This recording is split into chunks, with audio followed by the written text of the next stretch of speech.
नमस्कार। आज के इस क्लास में हम लोग डिस्कस करेंगे व्युत्क्रम कपालभाति। घेरन संहिता में जिस कपालभाति की चर्चा की गई है उसके बारे में हम लोग आज डिस्कस करेंगे, जिसको कहा जाता है व्युत्क्रम कपालभाति। तो व्युत्क्रम कपालभाति में हम क्या करते हैं, श्वास खींचते हैं और उसी के साथ साथ पानी भी अंदर जो है जाता है मुंह में। ठीक है, तो उसमें क्या क्या फ़ायदे होते हैं, कैसे करना है, हम इस आने वाली वीडियोज़ में देखेंगे। तो इसमें आप देखिए, तो इसके अगर बेनिफिट्स की अगर हम लोग बात करें तो व्युत्क्रम कपालभाति करने से कफ दोष दूर हो जाता है। मतलब कि जो भी श्लेष्म में है या आपकी ब्लॉकेज है नोज़ में, वो सब दूर हो जाते हैं। दृष्टि दोष दूर होता है, चूँकि इसका कनेक्शन आँखों से भी होता है, इसीलिए जब हम व्युत्क्रम कपालभाति करते हैं तो व्युत्क्रम कपालभाति करने से हमारी दृष्टि दोष भी दूर हो जाता है। कई बार ऐसा देखा गया है कि अगर आप व्युत्क्रम कपालभाति का अभ्यास करते रहिए तो इससे जो है आँखों में जो जलन की प्रॉब्लम होती है, आँखों के जो नंबर बढ़े हुए रहते हैं, तो वो सब धीरे धीरे ठीक होने लगता है। यहाँ पर एक्सेप्शनल केस है कि अगर किसी को कोई एक्सीडेंट की वजह से कुछ प्रॉब्लम आई है आँखों में, तब तो बिल्कुल कोई हम नहीं कह सकते कि दूर होगा, लेकिन सामान्यतः अगर कोई प्रॉब्लम आई है तो दृष्टि दोष इसमें दूर होता है। और साथ ही साथ यहाँ पर अगर आध्यात्मिक बात की बात करें तो यहाँ पर दिव्य दृष्टि प्राप्त होती है।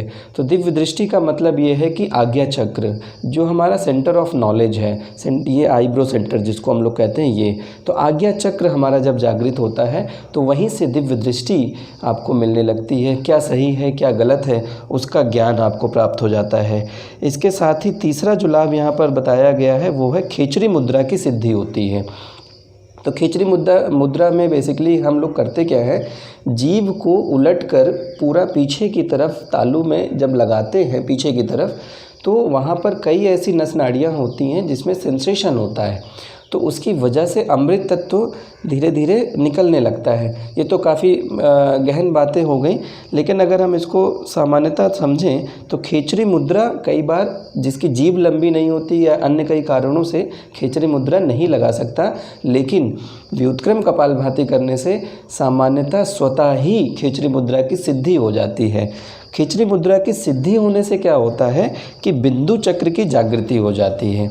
बिंदु चक्र भी क्या है, वही जो मैंने आपको बताया कि नस नाड़ियाँ जो होती हैं, ऐसी नस नाड़ियाँ ऐसी जगह आपके होती है इस ENT एरिया में जहाँ पर कभी जल की कोई बूंद नहीं जाती है, जहाँ पर कभी कोई हमारी जीभ नहीं पहुँच पाती, खेचरी मुद्रा के माध्यम से मान लीजिए नहीं पहुँच पाती है, तो उस जगह पर व्युत्क्रम जब हम कपालभाति करते हैं, जब हम व्युत्क्रम कपालभाति करते हैं तो क्या होता है, जल की बूंदें नाक के माध्यम से मुंह में जब आती हैं तो इस बीच वो पैसेज भी एक्टिवेट हो जाता है। जब हम नाक से पानी खींचते हैं, नाक से पानी खींचेंगे तो उस पैसेज से होते हुए मुंह में पानी आ जाता है। तो उस एरिया में, एक ऐसा एरिया जहाँ पर केवल और केवल वायु ही प्रवेश करती थी, वहाँ पर अब जल प्रवेश करता है। जब जल प्रवेश करता है तो उसके माध्यम से वो नस नाड़ियाँ एक्टिवेट होने लगती हैं, और एक्टिवेट होने लगेंगी तो खेचरी मुद्रा स्वतः ही लग जाती है।